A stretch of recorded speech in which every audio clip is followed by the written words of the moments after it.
Pagbuo ng Crisis Management and Response Task Force para sa overseas Filipino workers ating pag-uusapan kasama si Kabayan Party List Representative at House Committee on Overseas Workers Affairs Chair Congressman Ron Salo. Congressman Salo, magandang tanghali po and welcome sa Bagong Pilipinas ngayon. Magandang hapon po sa iyo, Ms. Ninia. Magandang hapon din po sa lahat po ng mga kabayan po natin sa labas ng Pilipinas na nakikinig po sa inyong programa. Umpisahan na po natin, Congressman, ano po ang layunin at kahalagahan nitong Crisis Management and Response Task Force? Ito po ba'y nakatuon lamang sa ating mga kababayan na naiipit ngayon sa gulo ng Israel at Hamas? Tama po kayo. Yan po ang pinapanukala po natin. Very specific para dito sa purpose po ay para tulungan siguraduhin ang seguridad po ng mga kababayan po natin na naiipit po dyan sa Israel and Gaza. Tinataya po na may 30,000 tayo mga Pilipino sa Israel, pero yung mga nandun po sa conflict zone ay umabot po ng mga 1,500 plus another 137 na mga Filipinos na nakatira po sa Gaza. Sir, sa usaping budget naman, sa tingin niyo po ba sapat pa ang pondo ng DMW at DFA para sa pagtugon sa sitwasyon sa Israel? Ano po ba yung mga detalye dito? Sapat po yan, Ms. Ninia. Malaki po actually kasi kasama rin po dyan ang OWA. At yung OWA, tatandaan po natin, may malaking pondo po na inilaan po sa kanila for 2023 para sa repatriation po ng mga kababayan po natin. Na kung kakailanganin na i-repatriate po sila, ay may pondo po talaga na pwedeng gamitin ng ating gobyerno. So sir, napag-usapan din po ba sa pagdinig sa Kamara ang posibleng paggamit ng 2023 contingency funds at magkano pa po ba ang available funds dito? Actually, hindi po namin diniscuss po yun dahil rin-assure naman po talaga tayo ng DMW at DFA na may sapat silang pondo kasama po yung OWA.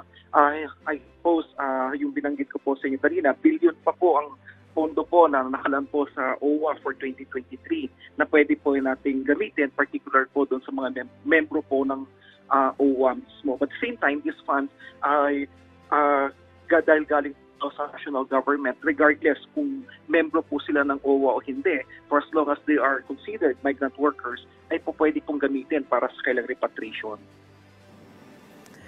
Isa po sa mga tinanggalan ng Kamara ng confidential funds ang DFA for 2024. Sa tingin niyo po ba ay makaka-apekto ito sa pagtugon ng DFA tulad nitong nangyayari ngayon sa Israel? Definitely hindi. Hindi naman po ay very certain hindi po maapektuhan po yung kapasidad po ng DFA para tugunan po yung mga ganitong aspeto. Dahil at the end of the day, yung DFA naman po natin ay patuloy po sa pakipag-ugnayan sa mga counterparts po nila sa ibang bansa. So, hindi mo po kakailanganin ng confidential fund para gawin po yun because that's already part of their regular functions. Mm-hmm. Sir, Congressman, ayon po sa Department of Migrant Workers, kahit hindi pa nagsisimula ang repatriation ng pamahalaan, may inihahanda na silang livelihood at financial assistance sa mga Pilipinong uuwi mula Israel at Gaza. Sapat na po ba ito sa tingin niyo at ano pa ang mga nais ninyong gustong isulong na dapat pong ibigay sa kanila? Of course, napakahalaga po talaga yon yung tinatawag po natin na para sa kanilang livelihood para makapag-adapt po sila.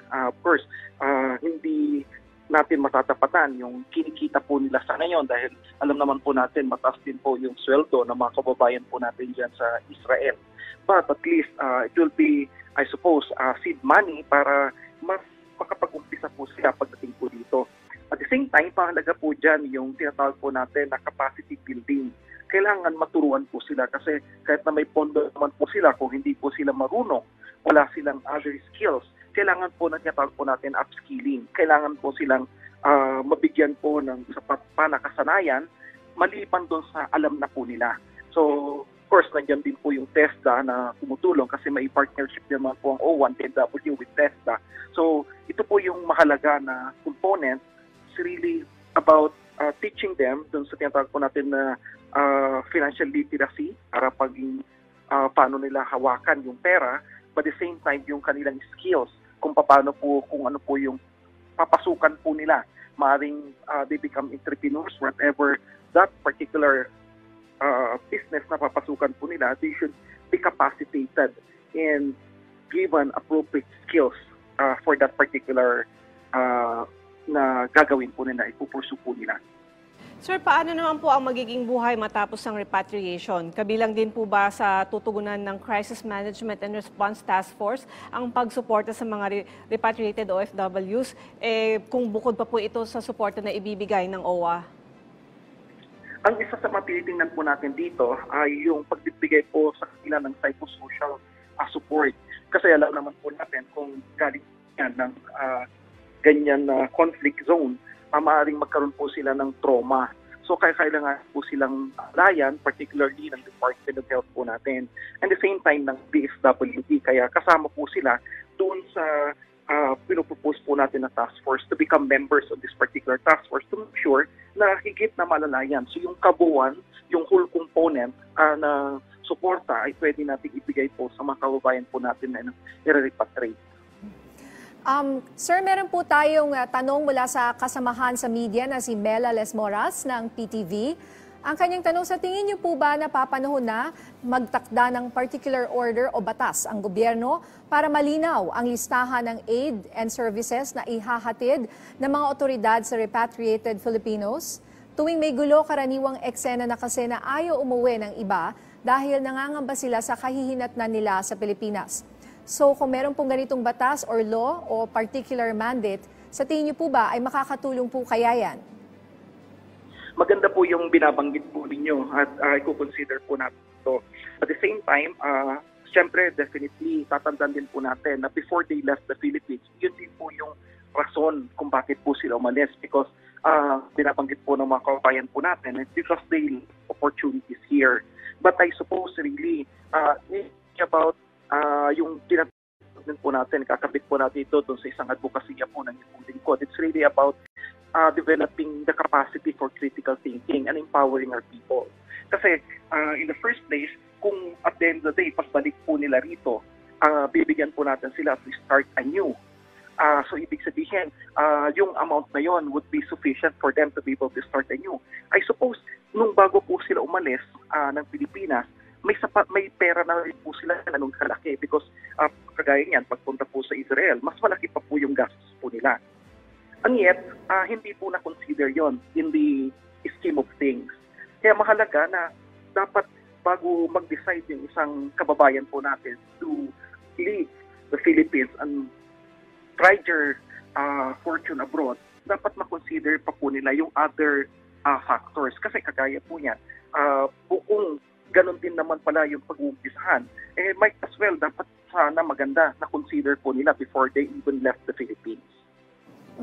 Sa ibang usapin naman po, nagkaroon ng kasunduan ang Kabayan Party List at ang DSUD or itong Department of Human Settlements and Urban Development sa abot kayang pabahay na kabilang po ang OFW sa mga benepisyaryo.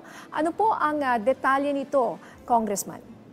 Napakaganda ng tanong po ninyo, Ms. Nina. So, itayo po yung kakibat ngayon ng Department of Housing and Human Settlement para sa pagsigurado ng pagbibigay po ng pabahay sa mga OFWs natin, among others.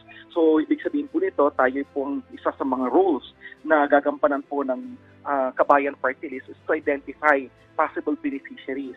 So, of course, marami po nagpapayag po sa atin, marami po papadala ng kailang request or application.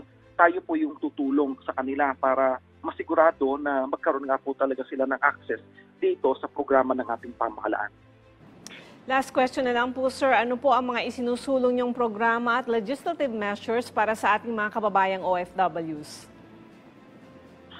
Kasama po sa sinusulong po natin ngayon yung pagkakaroon po na tinatawag natin na pension plan para sa mga OFWs po natin. Alam mo po, yan po yung isa sa pinaka mabigat na kahilingan po nila at aspiration po ng mga OFWs po natin. After several years ng kailang pagtatrabaho sa abroad, ay pag-uwi po nila ay kulang po yung kanilang wala silang inaasahan na pensyon. So ang inyong pong lingkod, si Congressman Sala, ay nagsusulong po na magkakaroon po ng pensyon para sa kanila. Kasama rin po, sinusulong po natin yung para sa Magna Carta for Filipino Seafarers. Nakasalukuyan pong pasado na po sa Senado, pasado na po sa House of Representatives. Soon magkakaroon po ng bicameral conference committee hearing ang Kamara, both houses of Congress, para iayos po yung provision po ng consolidated version na isasabit po sa Pangulo. Maraming salamat po sa inyong oras, Kabayan Party List Representative at House Committee on Overseas Workers Affairs Chair, Congressman Ron Salo.